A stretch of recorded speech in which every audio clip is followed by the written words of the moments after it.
우리가 읽은 본문을 통해서 반드시 복 주리라 라는 제목으로 우리 말씀의 은혜를 같이 나누겠습니다. 우리가 금년을 시작하면서 우리가 신년 축복 성회를 했습니다. 우리가 보통은 부흥회 또 사경회라는 또 용어를 쓰는데 금년에는 신년 축복 성회라는 그런 표현을 썼습니다. 이것은 우리 강사님의 특별한 요청이었어요. 그 요청을 받았을 때 좋게 생각했습니다. 돌아보니까 하나님이 주시는 복에 대해서 그동안 구체적으로 많이 다루지 않았던 것을 생각하면서 이번 기회가 참 그런 부분들에 대해서 보충이 되겠다 하는 생각을 했습니다. 특히 주일에는 제가 초신자분들 또 믿음이 약하신 남편분들 또 이런 분들을 또 배려하는 쉬운 설교를 지향하고 있습니다. 또 수요일에는 예수님의 사람 시리즈로 설교가 이어지고 있습니다. 그러다 보니까 복설교를 할 일이 많지가 않았습니다. 주로 십자가 복음, 또 자기 부인, 고난의 유익, 말씀 순종, 제자도 또 이런 주제들이 강조되어 왔었어요. 지난 신년 축복성의 내용을 대충 들으신 분들은 어떤 분들은 제대로 안 들으면 오해하실 수도 있습니다. 그래서 강조된 내용들 중에 온전한 11조 또 최고 많이 헌금하게 해달라고 기도했더니 정말 하나님께서 또 들어주셨다. 그런 간증. 또 가난한 중에서 결혼 미천으로 키운 소를 하나님께 드렸는데 하나님의 물질에 정말 복을 엄청나게 주셨다. 그런 내용들을 간증을 많이 했습니다. 그랬더니 서울로 무작정 상경한 지 6년 만에 원생 1,000명의 종합학원 원장이 되었다. 그런 간증이 있었습니다. 그러면서 우리가 40일 작정기도 또 그분이 어려울 때마다 40일 작정기도를 하나님의 사인으로 받아서 기례하셨었는데 우리가 40일 동안 매일 기도를 심으면서 또 매일 하나님께 만 원씩 예물을 드리는 그 기도를 했다 하는 것을 간증하며 이렇게 적극적으로 권면을 해주셨어요.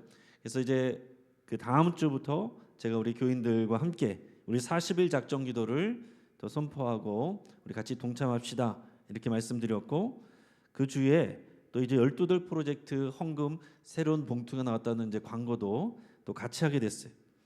그랬더니 제가 이렇게 들리는 말에 어떤 외부 교인이 우리 교인이 아닌 외부 교인이 온라인으로 이렇게 한번 보다가 웬일로 이 목사님이 헌금을 강조하시네 이렇게 얘기를 했다는 소리가 들려왔어요. 여러분 그 메시지를 정확하게 읽지 않으면 헌금을 강조하는구나 이렇게 들릴 수 있습니다. 그러나 여러분 그 강사님으로 오셨던 그 박순애 전사님의 간증의 포인트는 물질을 심었더니 엄청난 물질의 복을 받았다. 그게 아닙니다. 그거는 과정이고 더하여진 거죠. 고난 중에 기도하는 삶을 살게 되었고 그로 인해서 생각하지 못했던 물질의 복까지 받았다라는 것입니다. 이분이 온전한 11조 또 40일 작정기도 강조한 것은 그 포인트의 메시지는 이런 거였습니다. 사람들이 입으로는 하나님 사랑한다고 하고 믿는다고 말하지만 그 안에 하나님을 사랑하는 것보다 물질을 사랑하고 돈을 사랑하는 그게 더 크다라는 얘기예요. 그래서 정말로 하나님의 역사를 경험하려면 이 물질의 주인이 하나님이라는 것을 고백해야 되고 말로만이 아니라 실제로 내가 아까울 수 있는 물질을 하나님께 드릴 때 정말 하나님 역사하신 것을 경험하게 된다는 겁니다. 그래서 이런 말씀들을 강조했는데 이런 내용들이었어요. 회개보다 더 큰 능력은 없다. 성령 받은 증거는 회개이다. 성령 받으면 회개하게 되고 내면이 달라진다. 축복은 회개하는 자에게 부어진다. 또 돈의 가치를 과대 포장하지 말라. 하나님 앞에 또 존재로 서는 것이지 우리가 소유로 서는 것이 아니다. 우리가 거룩하면 행복하다. 모든 악의 뿌리는 돈이다. 그랬습니다. 이게 그분이 전한 성경의 메시지예요. 본인이 또 경험한 그런 메시지입니다. 이 가운데에 자신이 하나님을 사랑하며 고난 중에 기도하며 어려울 때 더 하나님께 자신의 물질까지도 드리며 하나님께 매달렸을 때 하나님께서는 자신이 생각한 것과 차원이 다른 더 큰 은혜와 복을 주셨다는 것을 이제 간증을 한 것이죠. 여러분, 하나님이 복 주시는 하나님일 뿐만 아니라 하나님이 복의 근원의 하나님이시라는 것을 고백하게 되는 겁니다. 하나님이 복의 근원이시고 하나님이 복이시기 때문에 하나님과 함께하게 된 것이, 하나님을 사랑하게 된 것이 그 자체가 가장 큰 복이라는 게 여러분 그 간증의 핵심 메시지예요. 많은 교인들이 물질의 복을 원하면서도요, 사실은 돈을 사랑하는 데 묶여 있어서 내가 입술로는 주여 주여 하지만 다른 것에 대해서는 내가 하나님 앞에 드린다고 말하지만 돈에 대해서만큼은 자기가 부여잡고 있으려고 하는 경우들이 많다는 얘기죠. 하나님 앞에 드려도 내가 조절해서 할 수 있을 만큼 그거를 한다는 거예요. 그래서 믿음으로 하려면 나의 그 임계점을 넘어야 된다는 얘기를 이제 강조를 많이 한 겁니다. 그래서 하나님께 드릴 때 하나님께서는 물질의 복을 주실 뿐만 아니라 더 큰 은혜와 복을 주신다고 이렇게 간증을 했던 거예요. 여러분, 그래서 교회에서도 마찬가지입니다. 제가 그동안 헌금에 대한 내용을 많이 이제 안 했는데, 말씀드린 것처럼 이제 초신자분들 또 이런 분들을 배려해서 이제 많이는 하지 않았습니다. 그러나 여러분 잘 들어보세요. 돈을 돈으로 보면 믿음이 아닙니다. 그걸 믿음으로 봐야, 믿음의 헌신으로 봐야 그게 믿음이죠. 자, 그래서 똑같은 얘기를 하더라도 재정 욕심 때문에 헌금을 강조하는 목사가 있다. 그럴 수 있겠죠? 장로님들이 재정 욕심으로 강조하라고 얘기를 한다. 그러면 이제 헌금을 돈으로 보는 거죠. 자, 그건 좋지 않은 거죠. 자, 그런데 동일하게 헌금 얘기만 나오면 경기를 일으키는 성도님들도 있습니다. 다 똑같은 거예요. 돈으로 보는 겁니다. 예물을 믿음으로 보는 게 아니라 돈으로 보기 때문에, 돈을 사랑하기 때문에 거기서 문제들이 온다는 거예요.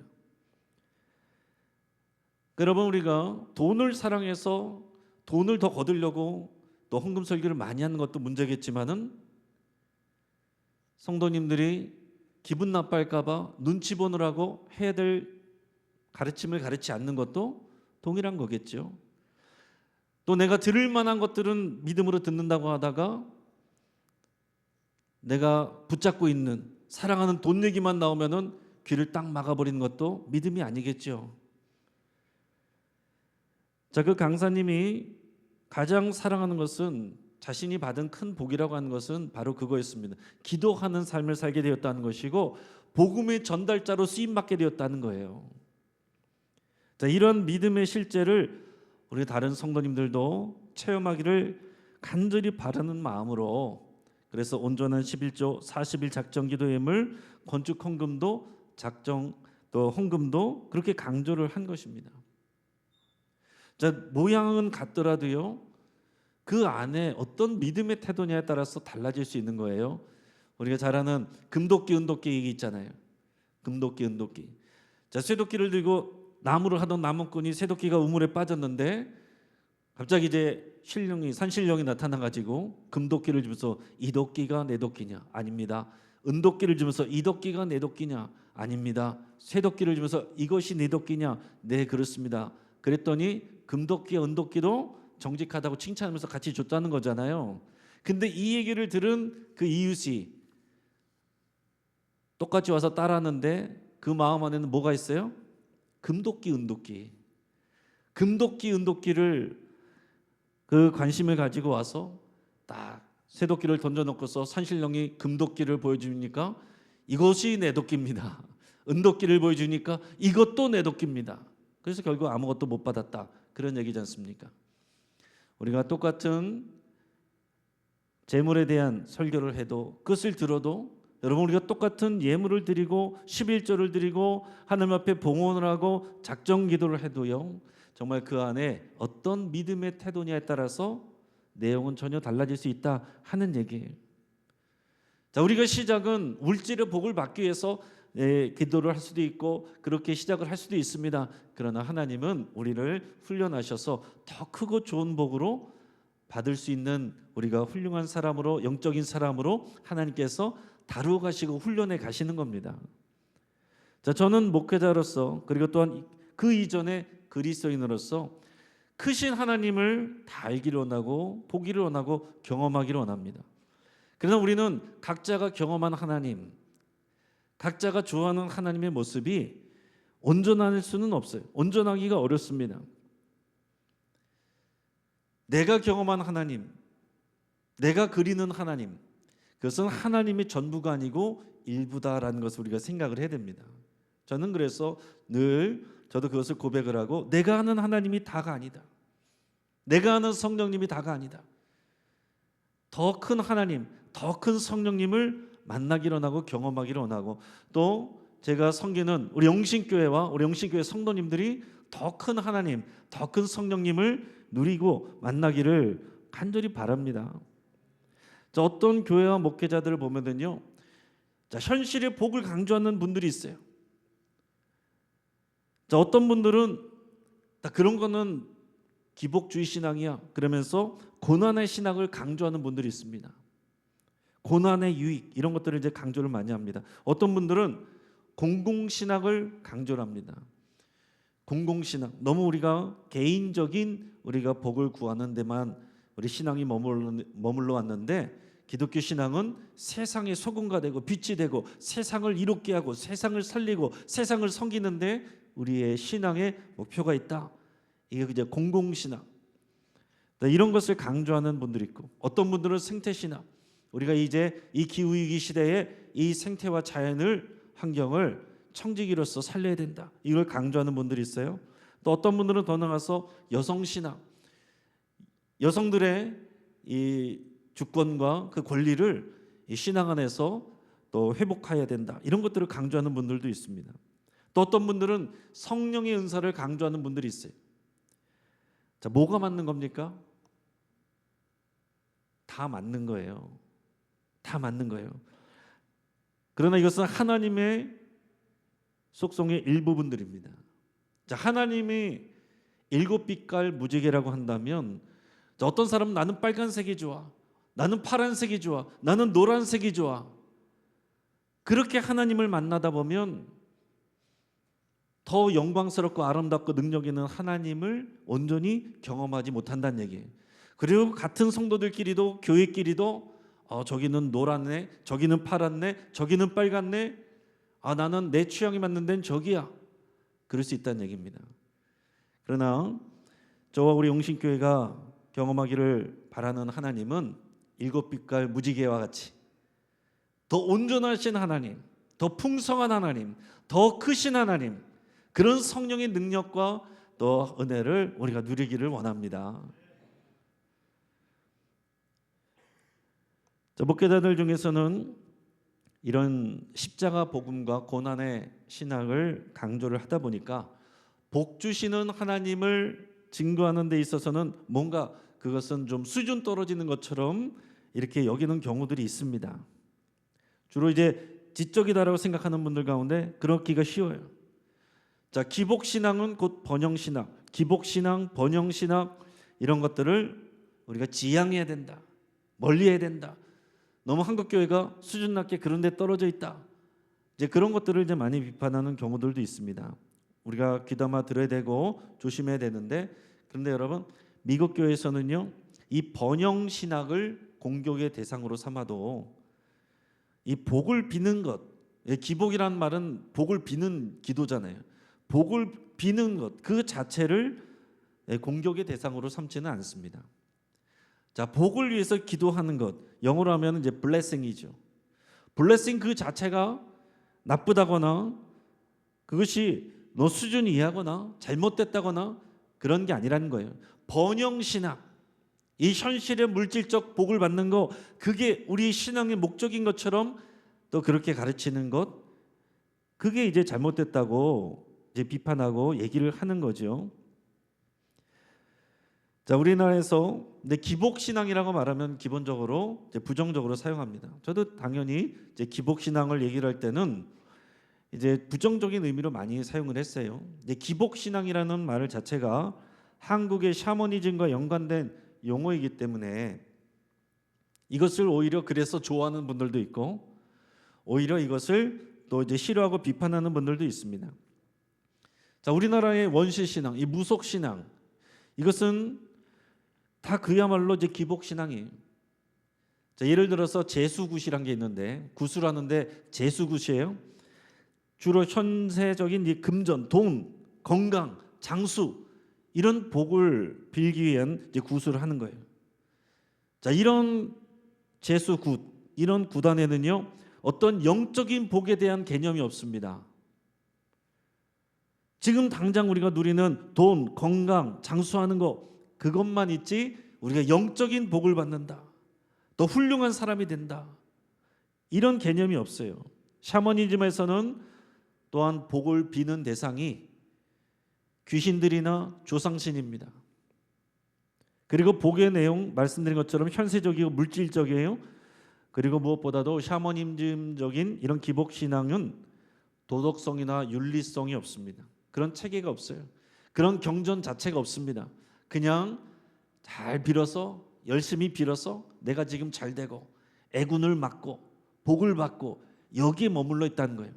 우리가 기복신앙을 우리가 비판할 때는 우리가 교회와 성도들의 신앙이, 또 목회자의 설교가 여기에 한주돼 있으면, 여기에 안주돼 있으면은 그거는 비판받아 마땅한 기복신앙이 되는 겁니다. 물론 한국교회 안에서 그래서 이런 형태의 신앙을 강조하고 몰두하는 교회와 성도들도 적지 않게 있습니다. 그러나 지금 여기서 말씀드리고자 하는 것은 그런 기복신앙과 복을 구하는 기복행위 자체, 그것을 구별할 수 있어야 된다 하는 얘기입니다. 자, 성경은 현세적인 복을 그러면 무시하느냐, 다 십자가에서 죽으라 그러느냐, 다 이 땅에서는 다 고난받고 죽어서 받는 구원, 죽어서 받는 상급만 있는 거냐? 그건 아닙니다. 자, 신명기 28장 4절에서 6절, 우리가 하나님께서 복을 주실, 이 복에 대해 약속하시는 이 구체적인 또 내용이 신명기 28장인데 4절에서 6절 같이 한번 읽어보겠습니다. 시작. 내 몸의 자녀와 내 토지의 수산과 내 짐승의 새끼와 소와 양의 새끼가 복을 받을 것이며 내 광주리와 떡반죽 그릇이 복을 받을 것이며 내가 들어와도 복을 받고 나가도 복을 받을 것이니라. 아멘. 말씀만 읽어도 기분 좋으시죠? 얼마나 좋습니까? 네가 들어와도 복을 받고 나가도 복을 받고, 하나님께서 약속해 주신 말씀이에요. 이게 현세적인 복들이죠. 그러나 이 말씀 안에도 앞에 보면 조건이 있죠. 하나님을 먼저 사랑하고, 가장 사랑하고 내 이웃을 돌보고 사랑하는 것, 그 하나님의 말씀에 순종하면, 그 언약의 약속에 충실하면 이런 복들은 자동적으로 따라온다는 거예요. 이런 복에 대해서는 구할 필요도 없어요. 그러니까 여러분, 이 현세적 물질적 복은요 자동으로 따라온다고 말씀해 주신 겁니다. 자, 성경 창세기에 보면 야곱이 야복나루 강가에서 거기서 천사와 씨름하는 내용이 나오죠. 밤새 천사와 씨름하면서 간구한 것, 우리가 많은 경우에 그것을 우리가 정말 내가 구하는 것을 위해서 내 환도뼈가 부러질 때까지 그렇게 간절하게 기도해야 된다는 것을 강조할 때 이 내용을 많이 또 설교를 하게 되는데, 그 야곱이 기도한 내용이 뭐였습니까? 뭘 놓고서 그렇게 간절히 기도했어요? 지금 내일이면 형 에서를 만나거든요. 근데 형 에서가 나를 미워하고 죽이려고 그럴 것 같아요. 그게 너무 불안하고 두려운 거예요. 그래서 반드시 뭐라고 그랬냐면은 당신이 내게 축복하지 아니하면 가게 하지 않겠나이다. 반드시 나를 축복해 주시오. 그래서 그 약속을 받고 환도뼈가 부러졌는데 쩔뚝거리면서 그 다음날 형을 만나게 됐는데, 그 기도의 내용이 뭐였겠냐고요. 내가 정말 주님을 닮은 영적인 사람 되게 해달라고 그 기도했겠습니까? 아니거든요. 나 형 만나서 죽지 않게 해달라고, 나 보호해달라고, 생명과 안전을 위해서 기도한 겁니다. 자, 그 기도가 그럼 잘못된 것이냐, 그런 무속적인 기복신앙적인 그런 것이냐 할 때 아니다라는 거죠. 자, 또 유명한 사무엘 선지자의 어머니 이야기가 나오죠. 사무엘 선지자의 어머니 누굽니까? 한나가 오랜 시간 동안 아이를 낳지 못해서 정말 너무나도 슬퍼하며 성전에 나가서 술 취한 여자처럼 울며 하나님 앞에 기도를 했습니다. 그 기도의 내용이 뭐였어요? 그 기도가 뭐였습니까? 아들 달라는 거죠. 자녀를 달라는 거죠. 이 불이 많은 아이를 낳지 못한 여인이 자식을 낳게 달라고 구하는 기도가 그럼 기복신앙적인 기도이고 비판받아야 되느냐? 아니란 얘기죠. 하나님께서 그 기도를 들으시고 사무엘을 주셨습니다. 자, 신약으로 넘어와서도 보면 야고보 사도는요, 병든 자의 치유와 강건함을 위해서 기도하라 가르칩니다. 야고보서 5장 14절 우리 같이 한번 읽어보겠습니다. 시작. 너희 중에 병든 자가 있느냐? 그는 교회의 장로들을 청할 것이요 그들은 주의 이름으로 기름을 바르며 그를 위하여 기도할지니라. 아멘. 자, 병든 자가 있으면 청해서 기도를 받으래요. 교회의 장로들을 청해서 목회자를 통해서 기도를 받아라. 또 16절에서 그 다음에 보면은 병이 낫기를 위해서 너희가 서로 기도해라. 서로 기도해라. 그렇게 성경에서 야고보 사도가 말하고 있습니다. 자, 건강을 위해서, 병이 낫기를 위해서 기도하라. 기도를 받아라. 서로 기도해줘라. 이게 기복적인 잘못된 신앙입니까? 아니죠. 성경적인 건강한 신앙인 거예요. 자, 예수님이 가르쳐주신 주기도문의 네 번째 기도 제목은 뭡니까? 그것은 오늘 우리에게 일용할 양식을 주옵소서예요. 일용할 양식을 주옵소서. 자, 그 당시에 가나안에서 굶주리던 수많은 사람들에게 일용할 양식을 구하라고 예수님이 가르쳐 주셨습니다. 저 많은 경우에 어떤 분들은 이 일용할 양식은 그런 물질적인 실제적인 빵이 아니다. 영적인 양식을 말하는 거다. 이렇게 또 주장하는 분들도 있습니다. 그러나 이것은 너무 거룩한 것을 추구하려고 영적인 것을 추구한다고 성경이 또 원래적인 의미를 무시하는 잘못된 해석입니다. 여기 일용할 양식은 그야말로 오늘 하루에 필요한 양식을 말하는 거예요. 오늘 하루 우리 먹을 것을 위해서 기도하라는 것입니다. 단지 먹을 것뿐만이 아니겠죠. 육신의 필요를 위해서도 기도하라는 것입니다. 영적인 은혜를 위해서도 기도하는 거지요. 다 포함되는 내용입니다. 근데 물질적인 것은 뭔가 수준이 떨어져 빠지고 영적인 은혜와 복을, 말씀의 은혜를 구하는 거다. 이렇게만 말하는 것도 아니다라는 얘기예요. 그것을 다 구하라고 예수님께서 말씀하신 겁니다. 자, 예수님은 이런 구약의 현세적이고 물질적인 복에서 거기서 머무르는 것이 아니라 더 나가서 더 영적인 복에 대해서도 강조하시고 연결하십니다. 그 유명한 산상수훈에서 보면은 팔복설교, 우리가 일반적으로 생각하는 그 복 받는 사람, 복 있는 사람의 모습이 전혀 아니잖아요. 심령이 가난한 자, 애통하는 자, 온유한 자, 의에 줄인 자, 긍휼히 여기는 자, 마음에 청결하는 자, 화평케 하는 자, 의를 위해 줄이고 목마르고 핍박받는 자. 우리가 꿈꾸는 그런 복이 아니죠. 그러나 그게 복 있는 사람이라고 말씀하셨어요. 그럴 때에 하나님이 주시는 영적인 복에 대해서 말씀하셨습니다. 여러분, 우리가 성경 말씀을 잘 읽어야 되고요. 자, 그 자체가 왜 복이냐? 그 자체가 복인 것보다는 그것을 인해서 하나님 앞에 나가게 될 때, 하나님 앞에 의뢰하고 기도하게 되고 하나님만 바라보게 될 때, 부르짖어 기도할 때 하나님이 주시는 더 큰 은혜와 영적인 복이 부어진다는 겁니다. 자, 여러분, 신약에서는 현세적인 복을 무시합니까? 결코 그렇지 않아요. 마가복음 10장 29절 30절 같이 한번 읽어보겠습니다. 예수께서 이르시되 내가 진실로 너에게 이르노니 나와 복음을 위하여 집이나 형제나 자매나 어머니나 아버지나 자식이나 전토를 벌인 자는 현세에 있어 집과 형제와 자매와 어머니와 자식과 전토를 100배나 받되 박해를 겸하여 받고 내세의 영생을 받지 못할 자가 없느니라. 아멘. 자, 이 말씀 잠깐 띄어나 보시고, 잘 보시면은 여기서는 우리가 받을 현세의 복, 내세의 복 다 받는다라고 그랬어요. 어떤 사람이 받는다라고 그랬어요? 정말 주를 위해서 내가 소중하게 여기는 모든 것을 버리는 자, 버린다는 것은 정말 미워하고 싫어하는 거겠습니까? 그 유익을 추구하지 않는 거죠. 포기하는 거죠. 그럴 때 하나님께서 이 현세에서도 100배나 그 복을 주신대요. 근데 뭐라고 되어 있습니까? 박해를 겸하여서 받고.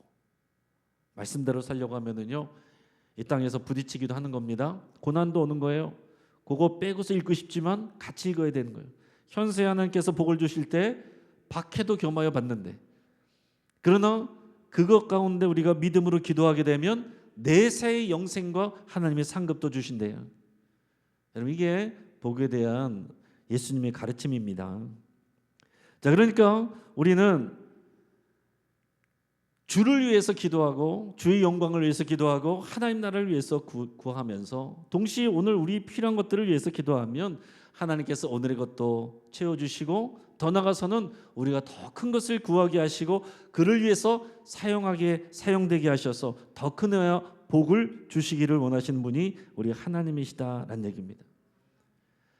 자, 오히려 초대교회 때 보면 이단인 영지주의자들은 이 물질적인 것들을 천하게 여겼습니다.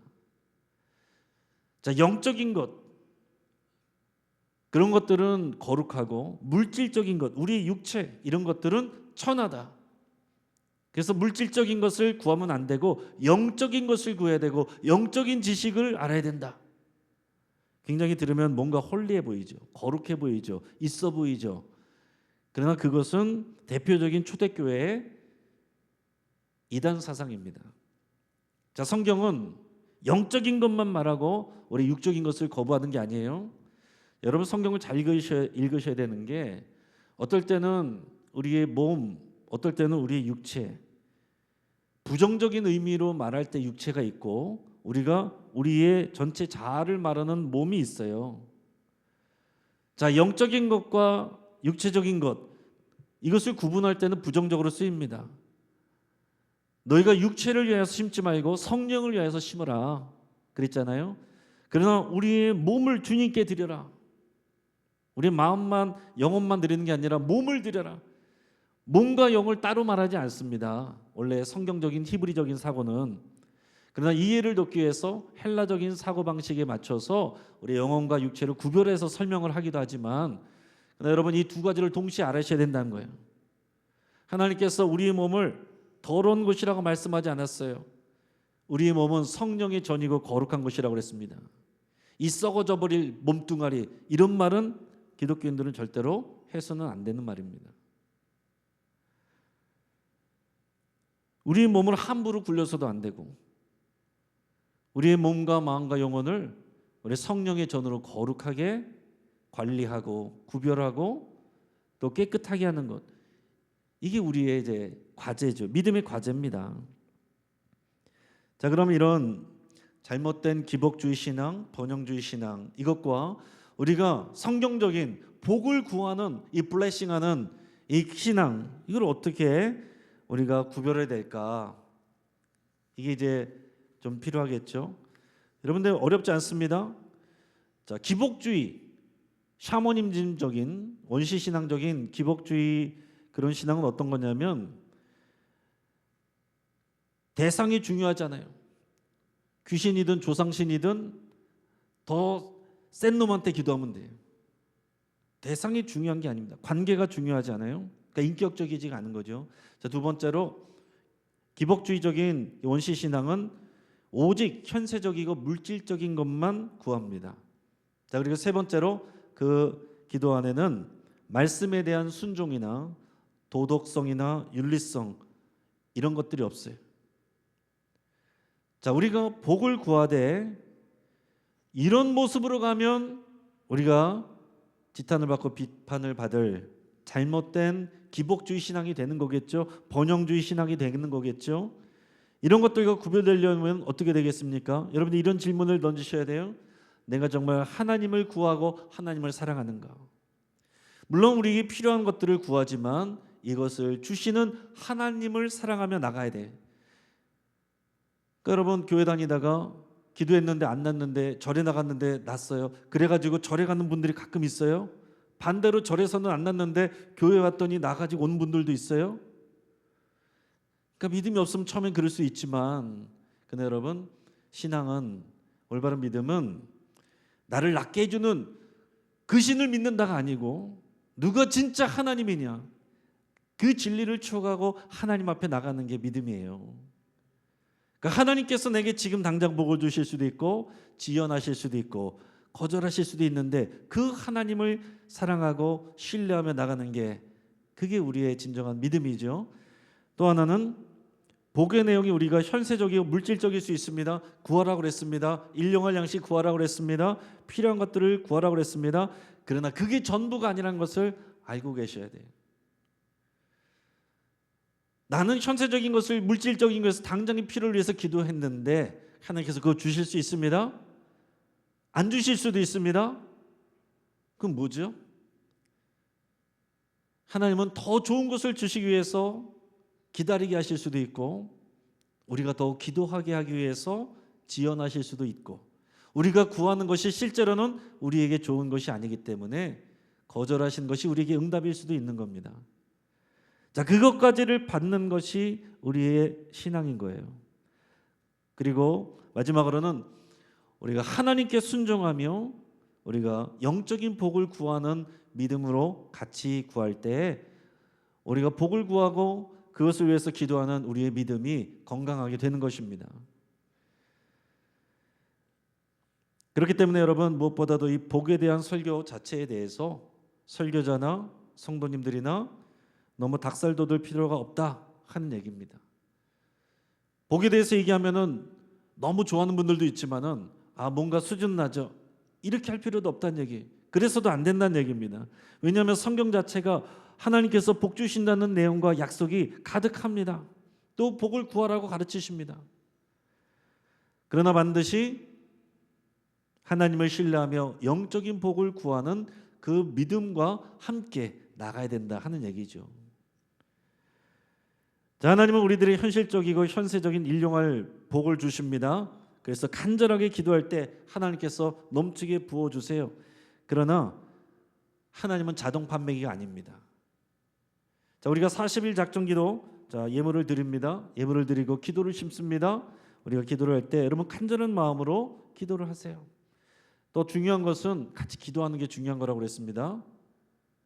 돈을 드리는 게 다가 아니고 이것과 함께 기도를 하라는 얘기잖아요. 기도를 심으라는 얘기죠. 기도를 심는 게 중요한 것입니다. 그리고 이 가운데 하나님께서 응답해 주시면 감사하면 되고, 당장에 내가 생각한 시간 동안 응답이 안 됐으면 하나님이 더 큰 걸 준비하고 계시는구나, 이것을 생각하며 감사하시면 되겠죠. 그럼 그 다음에 어떻게 되면 되겠습니까? 계속 기도하시면 되죠. 히브리서 오늘 본문 말씀 6장 13절에서 15절 말씀을 같이 한번 읽어보겠습니다. 자, 시작. 하나님이 아브라함에게 약속하실 때에 가리켜 맹세할 자가 자기보다 더 큰 이가 없으므로 자기를 가리켜 맹세하여 이르시되, 내가 반드시 너에게 복주고 복주며 너를 번성하게 하고 번성하게 하리라 하셨더니 그가 이같이 오래 참아 약속을 받았느니라. 아멘. 여러분, 이 말씀이 오늘 본문 말씀인데, 이 말씀은요 창세기 22장 말씀을 기준으로 또 인용한 말씀인데요, 창세기 22장에 어떤 말씀이 나오느냐, 하나님께서 아브라함에게 이삭을 바치라는 내용이 나온 다음에, 그래서 모리산에서 이해가 안 되는 하나님, 그 어렵게 오랫동안 기다리게 해서 하나 주셔놓고서는 이제 와서는 또 드리라고 하다니, 한참 예쁜데 드리라고 하다니 이해가 되지 않아요. 그러나 하나님을 신뢰하며 이삭을 정말로 제물로 바치려고 했을 때, 그야말로 이것은 아브라함에게 있어서 자신의 임계점을 넘어가는 거죠. 자신의 믿음의 임계점을 넘어가는 거죠. 드릴 수 없는 것을 드릴 때 하나님께서 됐다, 너의 믿음을 내가 보았다 말씀하시고서 복을 약속해 주시는 그 장면입니다. 자, 그러면서 하나님께서 약속하신 말씀이 뭐냐면, 너의 후손이, 너의 씨가 중다하게 많아질 거다. 더 나아가서 너의 씨가 대적의 문을 취할 것이다. 너의 씨로 인해서 많은 사람들이 하나님 앞에 나오고 구원을 받게 된다. 그런 말씀을 하셨습니다. 자, 아브라함이 원했던 건 뭐예요? 하나님께서 약속해 주신 대로 많은 후손들, 그리고 땅도 주시겠다고 그랬는데, 근데 이삭 하나 주셨어요. 이제 아브라함은 기도하면서 이삭 하나 좀 잘 됐으면, 하나라도 잘 됐으면, 정말 병나지 않고 무럭무럭 잘 자라서 이 믿음의 가문을 잘 이루어갔으면, 뭐 이것을 위해서 기도했겠죠. 또 그래서 또 이해할 수 없는 하나님의 말씀에도 순종을 했습니다. 그런데 하나님께서 계획하시고 복 주시고자 한 것은 그 정도가 아니었습니다. 아브라함에게는 이삭 한 명 줬고 땅은 없었어요. 자기가 또 나중에 돈 주고 산 막벨라고 그거 하나였습니다. 그러나 500년 후에 출애굽한 이스라엘 백성들이 중다한 민족이 됐습니다. 중다한 민족이 됐어요. 거기서 끝이 아니었습니다. 그 시 가운데 예수 그리스도가 오시는 거예요. 예수 그리스도가 오셔서 대적의 문을 취하고 모든 인류를 구원하는 그 시가 아브라함에게서 나왔다는 얘기죠. 자, 그러니까 여러분, 아브라함이 구한 기도 스케일하고 하나님이 주시는 스케일이 너무 다른 겁니다. 그러니까 아브라함은 자기에게 죽을 때까지 하나님이 약속하신 것을 제대로 보지 못했습니다. 자기 아들 이삭 하나 봤어요. 물론 이제 다른 아들도 있었습니다. 그러나 약속의 아들 하나였고 약속의 땅도 받지 못했는데 멀리서 믿음으로 봤습니다. 500년 후에 실제적으로 이루어졌고, 그리고 1000년 후에 또 주님이 오셔서 예수 그리스도가 대적의 문을 십자가의 그 보혈로 취하시고 저와 여러분들을 구원으로 인도하시는 그 시로 오셨다는 얘기예요. 그래서 15절에 보면 뭐라고 되어 있느냐? 오래 참아 약속을 받았다 라고 그랬습니다. 오래 참아 약속을 받았다. 무슨 얘기입니까? 하나님이 주시고자 하는 그 복이 더 크면 그만큼 시간이 더 걸린다는 얘기죠. 그만큼 더 우리 기도가 필요하다는 얘기죠. 지금 기도해서 빨리 받으면 감사한 일이고요. 즉각 하나님 응답해 주시면 너무 기쁘고 재밌고 즐거운 신앙생활이 되는 거고요. 그러나 그 기도가 빨리빨리 이루어지지 아니하면 하나님께서 더 큰 것을 준비하고 계시는구나. 그래서 우리의 기도의 의무를 더 깊이 파괴하시는구나. 이걸 고백하면 되겠죠. 원래 신년 축복성에서도 나눴던 간증이 이것입니다. 오늘 그 일이 우리에게 믿음으로 들어와서 정말 하나님을 기대하며 하나님의 복 주심을 구하며 하나님이 반드시 우리에게 복 주시기를 원하시는 그 하나님을 신뢰하며 여러분께서 믿음으로 간절하게 마음껏 간절히 기도하여 구하여 받는 오늘 이 시간 되시기를 주의 이름으로 축복합니다. 같이 한번 기도하겠습니다. 하나님 아버지, 우리 하나님께서는 반드시 우리에게 복 주시기를 원하십니다. 하나님, 그러나 하나님과의 관계 가운데 그 믿음을 통하여 우리의 기도를 통하여 하나님께서 또 주시기를 원하십니다. 하나님, 이 신앙의 메커니즘을 알게 하시고 하나님의 뜻을 알게 하시고 우리보다 더 크신 하나님의 계획과 또 주기를 원하시는 더 큰 것을 바라볼 수 있도록 인도하여 주시옵소서. 하나님, 오늘 간절히 구하며 기도할 때 원하는 것을 받게 하시고 그것이 또 더 오래 참아 기다리는 것이면 하나님의 더 큰 은혜와 그 상급과 더 큰 선물을 기대하는 소망을 더하여 주시옵소서. 우리의 기도가 더 깊어지게 하시고 더 길어지게 하시고 더 강해지게 하여 주시옵소서. 그래서 우리가 기도하다가 기도의 용사가 되고 기도하다가 사역자가 되고 기도하다가 다른 사람들에게 복을 흘려보내는 복의 통로가 되게 하여 주시옵소서. 감사하며 우리 주님 예수 그리스도의 이름으로 기도합니다. 아멘.